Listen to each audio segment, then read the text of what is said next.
साथियों नमस्कार।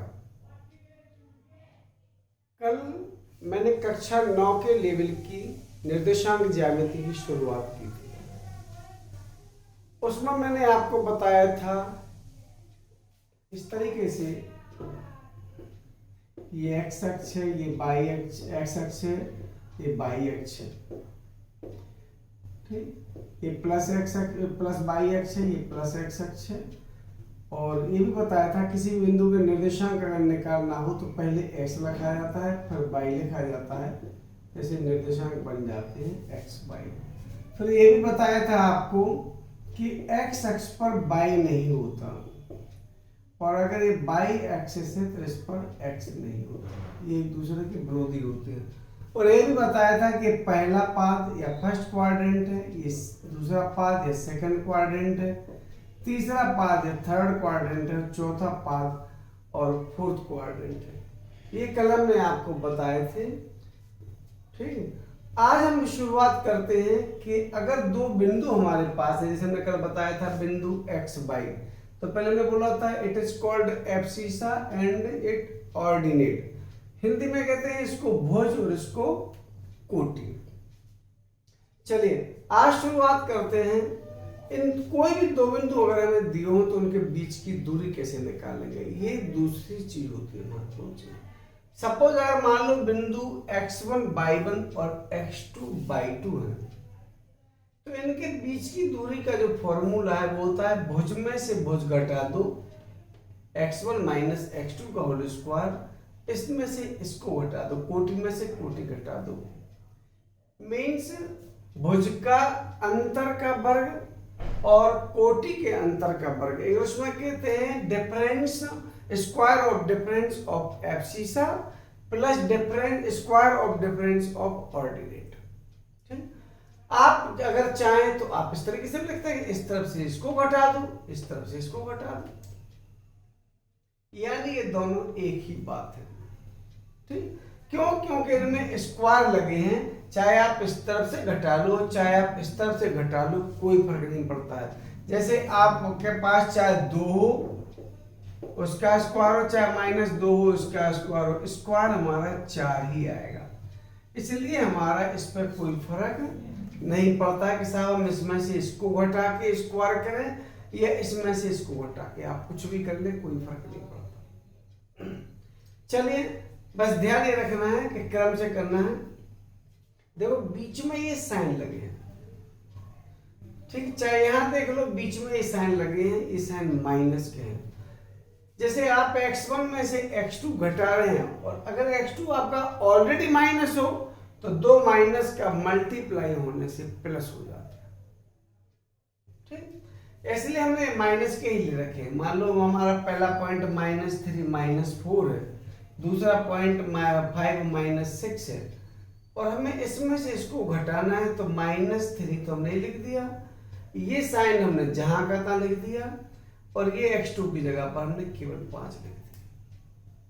फिर देखें x1 की जगह पर था हमारा -3, माइनस जहां का था, x2 की जगह पर हमारा था 5 या 5।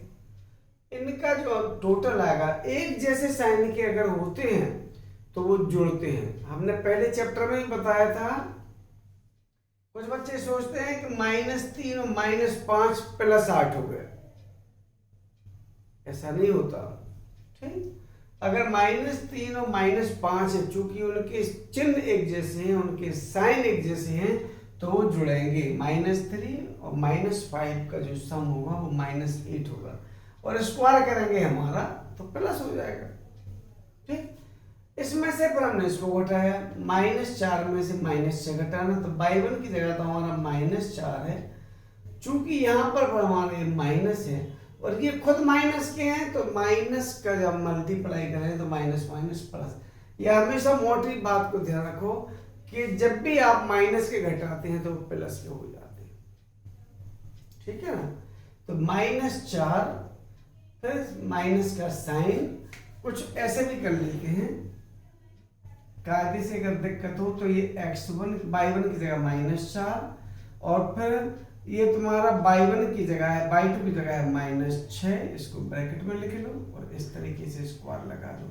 तो जब आप अगला स्टेप करेंगे तो ये खुलेगा तो ये +6 हो जाएगा। माइनस इंटू माइनस तुम्हारा प्लस होता है, ठीक। तो ये आ जाएगा तुम्हारा 2 का स्क्वायर आ जाएगा 4, -8 का स्क्वायर था 64 यानी 64, इनका टोटल हो गया तुम्हारा 68। चूंकि ये दूरी है तो दूरी का कोई ना कोई मात्रक या यूनिट जरूर होता है, ठीक। जैसे अगर हम बोले कि आपका अगर 5 है तो आप कहेंगे 5 क्या, 5 किलोमीटर, 5 मीटर, 500 मीटर क्या है। तो बिना यूनिट के कोई भी भौतिक क्वांटिटी या फिजिकल क्वांटिटी को पूरा एक्सप्रेस नहीं किया जा सकता, ठीक है ना। इस वजह से उनके यूनिट या उनके मात्रक लिखना जरूरी है। क्लियर है ना। तो ये था एक छोटा सा टॉपिक, दो बिंदुओं के बीच की दूरी। आप घर पे अभ्यास कीजिए, ठीक। अगर कोई दिक्कत हो तो आप मुझे बताइए। मैंने अपना मोबाइल नंबर भी दिया था आपको 9450036741। आप कॉल भी कर सकते हैं। अगर आपको लगता है कि मैं आपको सही बता रहा हूं तो ये हमारा BM सोनी और गैप देखिए सर इस नाम से हमारा YouTube पर चैनल है, आप इसको सब्सक्राइब भी कर सकते हैं और बच्चों को बता करके आप कुछ पुण्य काम भी कर सकते हैं। अगर आपको लगता है कि नहीं पशुवत वृत्ति से नहीं, हमें तो खुद ही पता चलता है, दूसरे को पता नहीं चले तो ये अच्छी बात नहीं है। मैं आपको बता रहा हूँ, आपसे कुछ ले रहा हूँ, आप और दूसरे बच्चों को बताएं, ठीक, अच्छी बात है। यही प्रकृति का नियम है। इसलिए अगर आपको लगता है कि रोज में आपको पूरे टॉपिक मिलेंगे, आपको ये तो शुरुआत है, चूंकि बोर्ड है छोटा होता है, एक बार में पूरा लिखें तो समझ में नहीं आता, तो एक एक करके आपको एक एक चीज मिलेगी। कल मैं आपको बताऊंगा सेक्शन फॉर्मूला,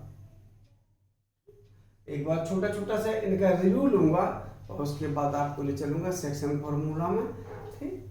तो मेरा उद्देश्य नर्सरी से लेके IIT तक मैथ, साइंस और इंग्लिश यहाँ तक आप लोगों तक पहुँचना। आप सब्सक्राइब कीजिए, आगे बढ़ाइए इस चैनल को, हमें भी खुशी होगी। वंदे मातरम।